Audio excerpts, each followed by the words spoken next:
Welcome, pagans, heathens, and curious Christians, to yet another episode of Pagan Haven, where learning builds community. And my name is Astrid, and I'm your host, and I kind of have some news for you. I don't know if it's bad or good news, but let me just give you the news and you can figure it out for yourself.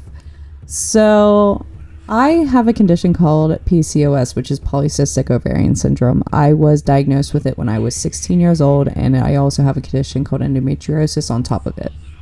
I've been dealing with this condition for a while, already had 3 surgeries on my ovaries for it. It's just been getting worse. I ended up in the hospital.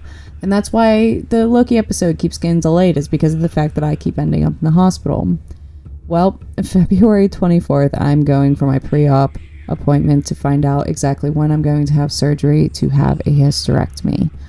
Basically, it is time. It sucks that I'm only 28, but it is time to get my ovaries out.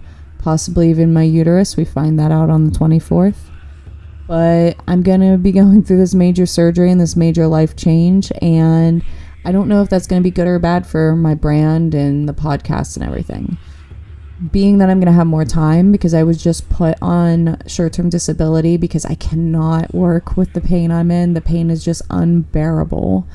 But I'm on short-term disability now. I'm recording this episode for you guys, and I want to try to use the time that I'm recovering to really work on the brand and really work on this podcast and really get into this, since I really don't have much else to do but play Hogwarts Legacy on PC or play on my Xbox or something. But I want to actually really try to get into this.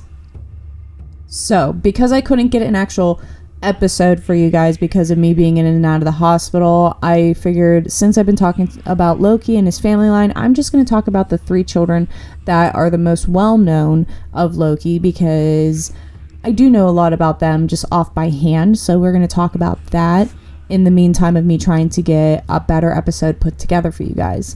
I don't want to give you a date of when the next episode is going to be coming out, simply because of the fact that I don't know what's going to be happening in the next couple weeks with this surgery and everything that's been going on. My mom's going to take me in for a little while, so I'm going to be staying with her during my recovery from surgery, so I have someone to look after me because she works from home.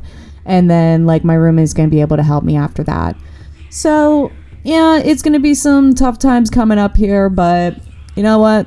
We're going to get through it. So let's get into this episode. First off, we are going to talk about Fenrir. Fenrir is one of the misunderstood gods, I believe, at least. In my mind, he's one of the most misunderstood gods, because people think of him as this big bad, he's a wolf and he's so evil and he's prophesied to kill Odin. Well, I feel like it was the gods. They're the reason he became the way he was.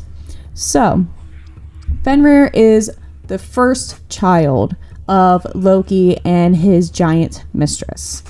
He was just so large and so strong, and he just kept growing, and Heimdall had a vision, a prophecy, that Fenrir during Ragnarok would swallow old Odin whole and swallow the sun, and kind of just rampage through the 9 realms, causing so much destruction. So obviously, they were going to fear him. Odin is god of the gods, basically king of the gods, and here's this wolf that's prophesized to kill him.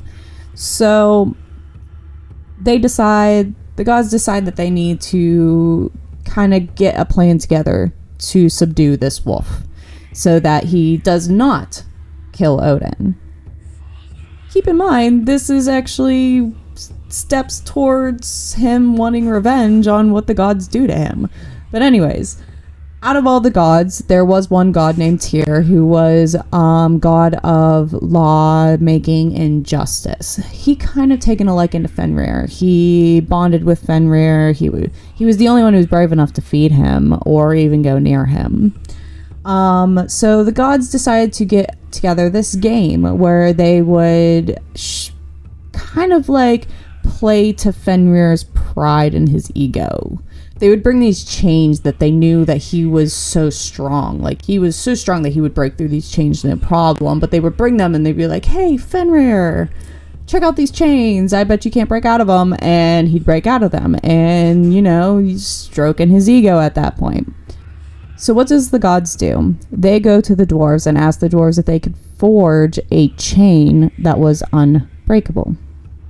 Because they needed to forge something that was basically impossible, they had to use things that were impossible. So the dwarves used, I believe it was 7 ingredients for 6. They used 6 ingredients that were deemed impossible ingredients, which were the sound of cats' footfalls, a beard of a woman, roots of a mountain, sinew of a bear, breath of a fish, and spittle of a bird.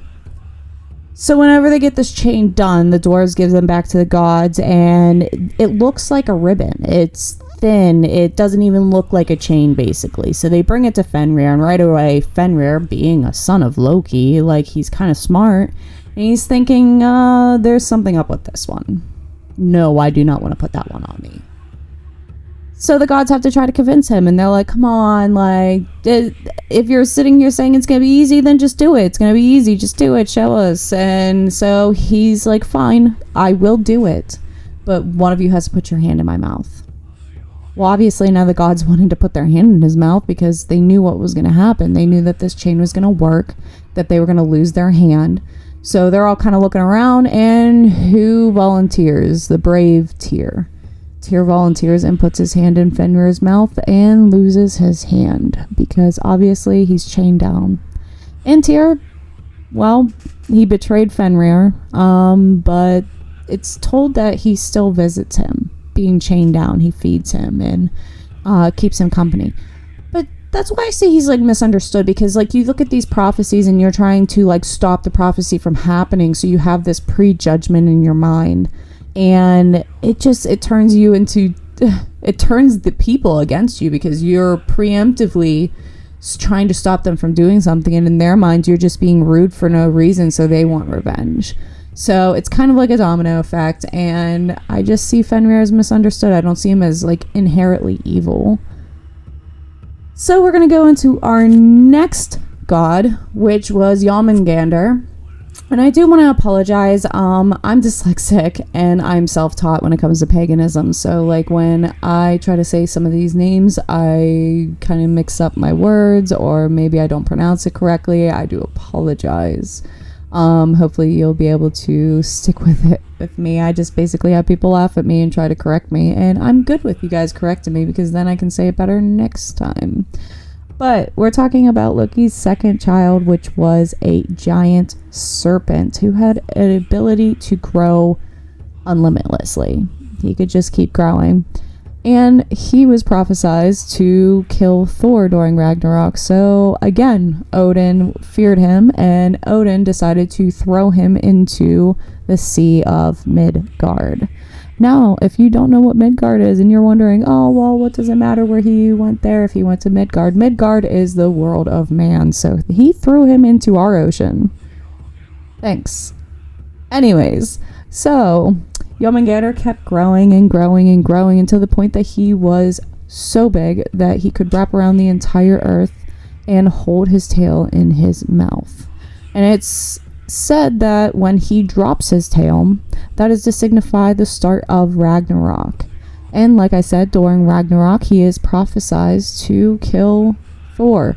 But Thor and him end up killing each other during Ragnarok, because when Thor strikes the fatal blow towards Jörmungand, he spews poison all over Thor and into the 9 realms, into the atmosphere. And last is the one that pretty much everyone knows thanks to Marvel, is our wonderful Hela, whatever you want to call her. You can hear it both ways, especially because of Disney calling her Hela, but her name is Hel, and she was the last child born between Loki and his giant mistress. She was viewed as one of the less monstrous of the 3 of his children, but the most sinister. She was often described as having half of her body being a gorgeous, beautiful woman, and the other half being that of a corpse, dying and rotting flesh. Now with this one, Odin actually didn't fear her as much as the other two, so he decided that she was well suited to rule over her own land, basically.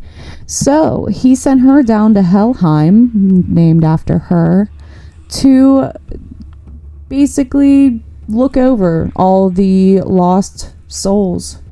And as she sits down in Helheim, she just bides her time, jealously guarding the souls in her realm until Ragnarok, where she joins her father and her siblings to help the giants go after the gods. So, and when we talk about Norse mythology, you hear so much about the giants and the gods fighting each other, and when you look at the bloodlines in general, most of the gods actually do have giant bloodline. And then you look at Loki and you see that he helps gods, but he's also mischievous to the point that he ends up siding with the giants against the gods.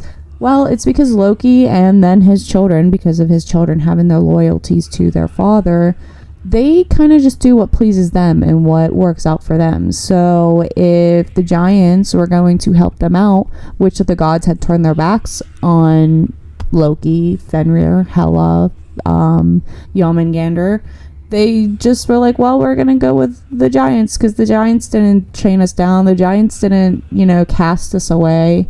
So, yeah, during Ragnarok, Loki and them join the giant side to attack the gods, and all hell breaks loose. And it's all because of the prophecies that were leading up to it that basically was the domino effect to leading to it. I love learning about the different stories when it comes to the gods, because there's just so many, wild,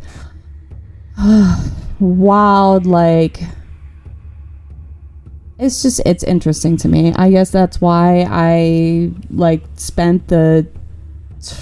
I started at 10, so 18 years that I did studying paganism in general. It interests me. I like learning about the different stories, and it's just fun.